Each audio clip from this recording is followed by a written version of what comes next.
Hi guys, magandang araw. Ako nga pala si Lebert, OFW dito sa Hungary. Bawal tamarin kasi may pangarap. Kaya tara, samahan niyo ako sa kwento ng buhay ko. Another day, another gupit tayo for today's video. Ngayong araw ay magugupit tayo ng mullet. Medyo matinding challenge ito para sa atin. Mataas ang expectation ng client natin dahil dumayo pa talaga para ipagkatiwala sa atin ang kanyang gustong gupit. Kaya ibibigay ko ang aking 100% makakaya para lang maibigay sa ating client ang kanyang hinihinging gupit. Nakapaggupit na ako ng mullet mga lods, pero masasabi kong hindi pa ako gaano maalam pagdating sa ganung gupit. Pero patuloy pa rin tayo pagtuklas ng mga bagong kaalaman sa pamamagitan ng mga panonood natin sa mga iba't ibang magagaling na barbero, at yun naman ang ating ina-apply sa ating mga kliyente.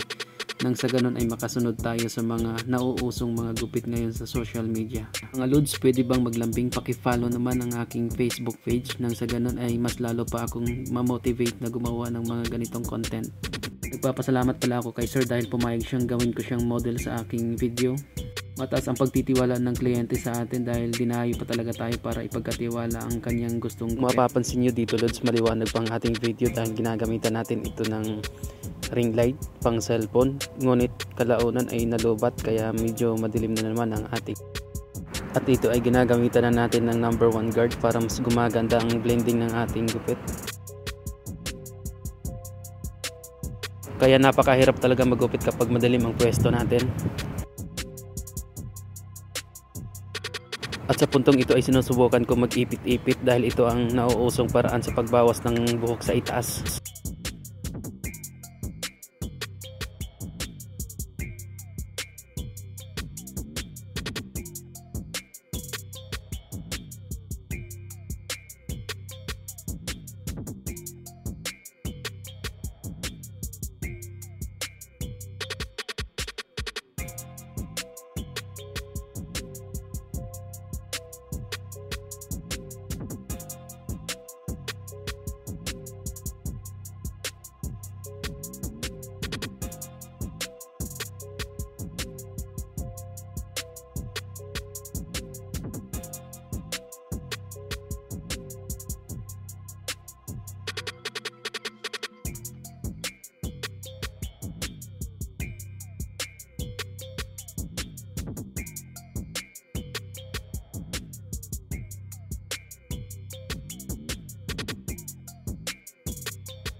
At ito na ang ating outcome mga lods. Pa-comment naman kung naging maayos ba ang ating pagkagupit.